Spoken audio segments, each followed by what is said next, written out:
Welcome to Playing with Junk. This time I'll show you how to fix this thing here.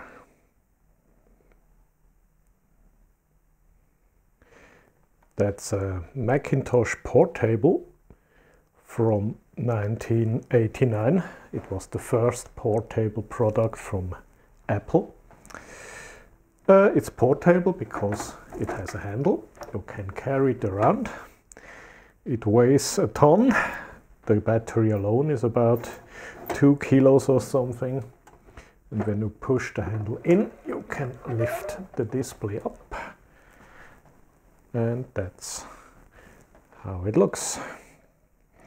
The problem here with this computer is it doesn't start up, or it sometimes starts and sometimes not. And it has all kinds of flickering on the screen and makes strange sounds from the speakers, and I think it's probably with the capacitors. You know, capacitors can leak, they can fail, and they do all kind of strange things to computers, especially when they are located in the power supply. So I will show you how to take this one apart. It's very easy if you know how. And well, how to repair the board. First thing is opening the back cover here. It has two buttons on the side. They are located here and here. The buttons remain on the main unit.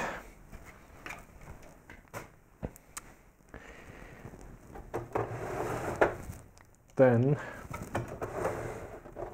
we have the battery compartment here. It has two latches here. Goes away in that direction. And this tab here pushes a switch which is located here.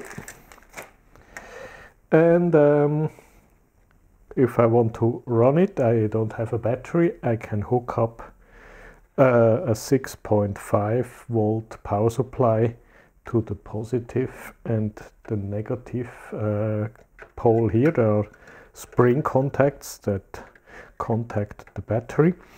And if I want to run it, I have to push down this switch here, which is normally pushed by this nose here. This switch does basically this. We have here a 9 volt battery with its own small compartment. Let me show that a bit closer. This 9 volt battery has the function like a CMOS battery in a modern PC. It keeps the time and some settings of the operating system. And this switch simply switches between these two batteries. So if you open the main battery cover and remove the main battery, the storage where these parameters are stored and the clock will continue to run on the 9 volt battery. If you try to start it with the lid here removed, it tries to start from the 9 volt battery with this, which is of course too weak to power the entire computer. It works without the battery, with the 9 volt battery here, and I will show you that a little bit later. Okay, next step is to remove the front cover. Best thing is to place it on the side.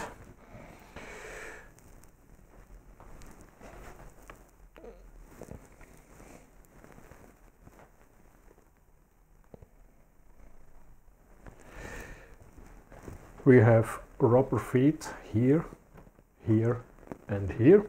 In this case the rubber feet here and here are already missing.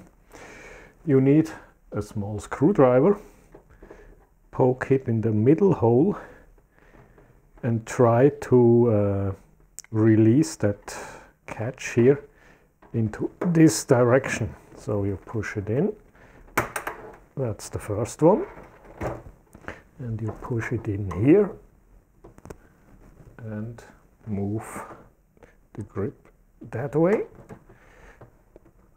You have to push quite a bit hard. It's a little bit tricky here because you cannot push against the surface here, because that's the part you want to lose. So you have to grip the very edge of the... Okay, now it came up. Let me show you that. That's it. That's the part you have to remove. Then here in the middle you can just lift that out. There are two little tabs here, and then you remove the entire front panel.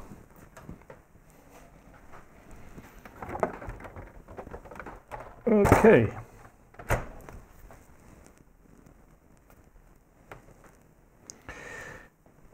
Next step, to remove the trackball and the keyboard. That's extremely easy. We have one cable here and one here, and I also remove the cable. They are identical, you can mix them, doesn't matter. Then we have two locking tabs for the trackball here. It lifts out like that, and we have 1, 2, 3, 4, 5, 6 locks for the keyboard. It lifts up, goes backward, and that part remains here. You don't have to remove that. The funny part here is you can move that over here, move the keyboard in here, connect the connector here, move the trackball here. So if you are left-handed, you can switch keyboard and trackball position, and that's why the keyboard has two connectors. If it is right, you need that connector, and if the keyboard is on the left side, you use that connector. Same function, works like a treat. With the keyboard removed, you see a lot of autographs here on the back cover. That's the stuff that actually built and designed this model of Macintosh. On the old Macs, you always have this collection of names here, and there are a couple more, and we will see them when I remove the mainboard. To remove the mainboard, we have to unplug all the connectors here. That's from the power, from the battery. That's the display cable. That's the hard drive. Then we have here speaker. And I also remove that hard drive.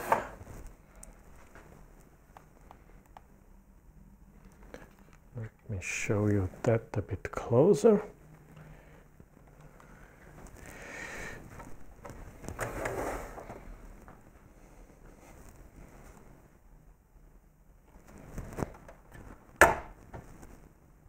Hard drive removal, we open that tab, we bend the other tab a bit to the side, we already unplugged that. It has a bit unusual interface, but it's a SCSI interface, but with the power connector also on this plug here, and the cable here is directly attached to the PCB. It's not a connector. You cannot remove that without damaging it. Yeah, very strange thing, and you of course have to buy an original Apple drive because any other drive won't work here, except you make some sort of adapter cable or something. And the floppy drive just lifts out here. Cable goes to the main board. That's it.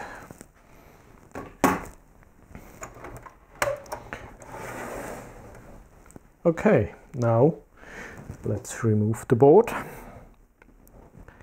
First step is to open this tab here.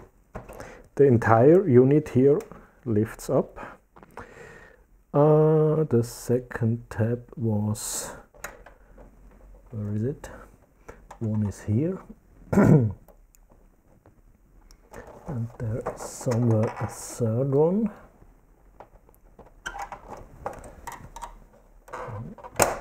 Oops. One. Okay, come on, where's the third? Oh, here. That's one. That's two. And on the side here, that's the third one. And we lift off the entire rest. You see the names of the product design team. There are a lot more of names around here, everywhere. And that one is one we know pretty well. It's Tim Cook. It's the CEO of Apple now. It seems it was one of the design team. And we are still not at the main board, but that's only a few clicks away. Now, where is my screwdriver? Here is it. We have one tab here, here, here, here, here again, here, that tab, this one, that one, and that's it. Oops, no, that's it. I forgot to remove the RAM card here. That's additional RAM. So now that's it. Mainboard is available now. Okay, we don't need that. That's the mainboard.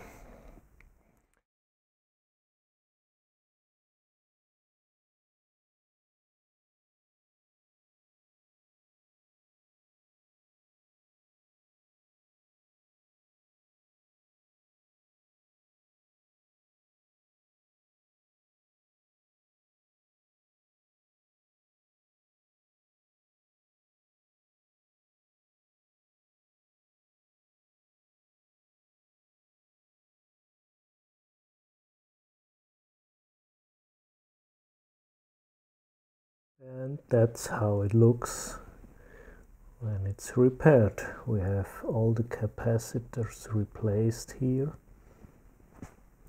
That one is new. I didn't have an axial capacitor. They are quite hard to find, so I made one. You can see I bent one leg underneath with some shrinking tube around. I replaced these guys here. That whole thing is new. They are new, that is new. So every electrolytic capacitor on the board has been replaced. The board has been cleaned because of the reasons I told you before. Here you can see how I fixed that. That's the negative, goes here, and the positive goes under the cap to the other side here. Okay, that's it. Let's put it together.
Now let's see if it powers up. Today I will use my new made portable lab power supply with its new nice wooden box. You have probably already seen that type of power supply. It's the famous R&D power supply. It's the model 3005, means 30 volt and 5 amps. I set the volts to 6.5 volts and the amps to, well, 3 amps should be enough. I think when the hard disk starts it needs about 2.5, and in normal operation we are less than a half an amp, or maybe about a half an amp. Okay, 3 volt, let's check it, 6.5. Okay, let's hook it up here. I already marked that side as the positive side, and the other one is negative. That's why they removed, or they spared out this part from this metal cover, metallized surface here, because the positive part would make a short circuit with this grounded layer here. I need my swap to push the button here, the switch. Okay, power on, power on. We have a power consumption of 7, maybe 10 milliamps. And to power it on, we just push any key except that one. That wouldn't work. Bling! The Mac chime is sounding. I have a few lines here. That's a defect on the screen. We already have a mouse pointer, because the mouse pointer, or the whole mouse driver stuff, is in the ROM. Now I have a funny noise. That's probably because the hard drive is not happy anymore. Let me try to push the reset button down here. Doesn't help.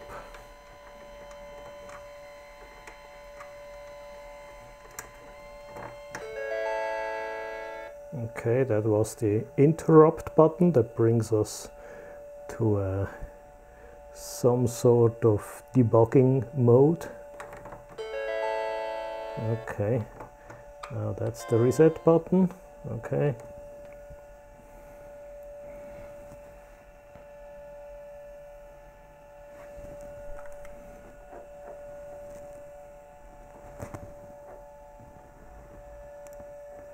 Trackball is working.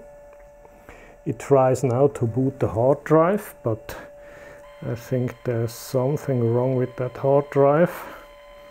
You can hear it. But I also have a floppy. Now it's asking for the floppy. I will get one. I have here the system install disk number 1. Okay. Maybe it's the floppy drive that makes that funny sound. Yeah, but it shows a happy Mac, so it found something to boot. The sound is a little bit annoying.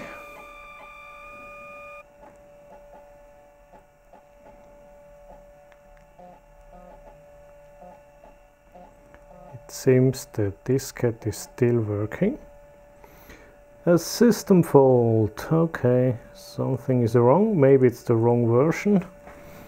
Let's try a reboot. That was the sound of the diskette that was ejected, motorized. Okay, I think that's it for the moment. I have to see if I find more software, but it seems it is working again.